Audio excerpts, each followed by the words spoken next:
दोस्तों स्वागत है आप सभी का। दोस्तों आज के इस वीडियो में हम लोग सीखेंगे सम और विषम संख्याओं के बारे में दोस्तों, ठीक है। यानी कि इवन नंबर और ओड नंबर क्या होते हैं दोस्तों, ठीक है।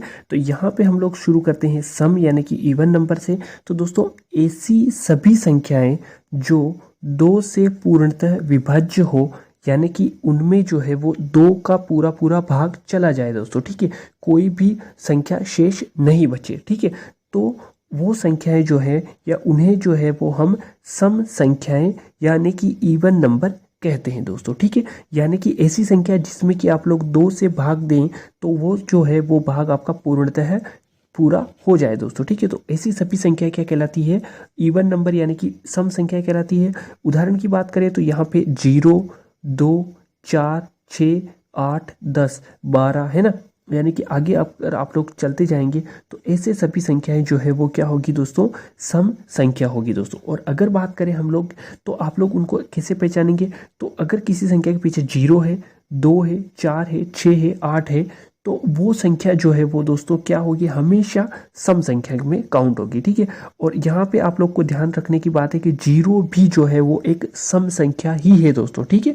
तो अब आगे बढ़ते हैं हम लोग। तो इस तरीके से जो है वो आप लोग सम संख्याओं को याद रख सकते हैं कि यहाँ पे जो है वो 2 की टेबल में आने वाली सभी संख्याएं जो है वो क्या होती है दोस्तों? सम होती है।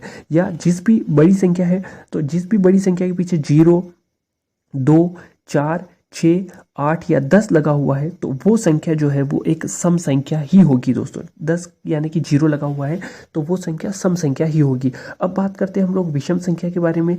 तो दोस्तों इसको हम लोग ओड नंबर भी बोलते हैं। तो ऐसी सभी संख्याएं जो 2 से पूर्णतः विभाज्य नहीं हो, यानी कि अगर आप लोग उन संख्याओं में 2 से भाग देंगे तो दोस्तों भाग जाएगा जरूर, लेकिन यहाँ पे जो है वो अगर आप लोग को इस नीचे पूरा कंप्लीट करना है तो दशमलव में ही आंसर आएंगे दोस्तों, ठीक है।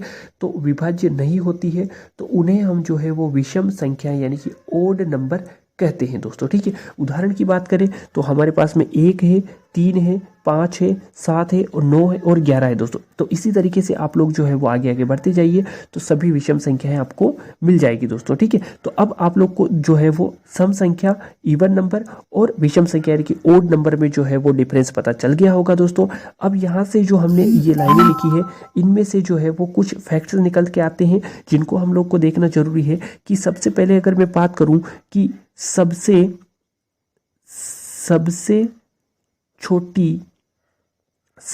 छोटी दोस्तों सम संख्या, अगर बात करें यहाँ से कि सबसे छोटी सम संख्या क्या होगी तो दोस्तों जो है वो इसका आंसर आपका 0 होगा, क्योंकि 0 को जो है वो सबसे छोटी सम संख्या माना गया है दोस्तों, ठीक है।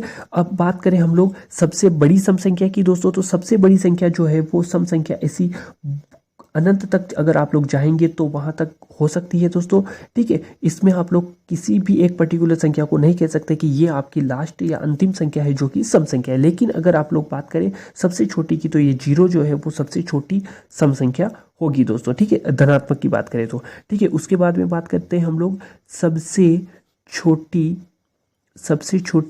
विषम संख्या की बात करें दोस्तों, ठीक है, जो कि धनात्मक पूर्णांक संख्या की बात कर रहे हैं हम लोग। तो यहाँ पे जो है वो आपका आंसर 1 होगा दोस्तों, ठीक है। तो ये कुछ ऐसे फैक्ट हैं इन सम और विषम संख्याओं में जो आप लोग को डायरेक्टली कॉम्पिटिटिव एग्जाम्स में जो है वो ऑप्शन के रूप में पूछे जा सकते हैं दोस्तों। तो सबसे छोटी सम संख्या 0 हो जाएगी और सबसे छोटी विषम संख्या जो है वो दोस्तों 1 हो जाएगी दोस्तों। तो इस तरीके से आप लोग इवन और ओड नंबर को निकाल सकते हैं आसानी से, ठीक है। और एक और चीज इसमें कि अगर विषम संख्या कोई भी बड़ी संख्या है तो वो विषम कब होगी? जब उसके पीछे 1, 3, 5, 7, 9 और 11 लगा हुआ हो दोस्तों, ठीक है। तो ऐसी सभी संख्याएं जिनके पीछे 1, 3, 5, 7, 9 और 11 हो तो वो सभी संख्याएं भी जो है वो दोस्तों क्या होगी दोस्तों? आपकी विषम संख्या होगी, ठीक है।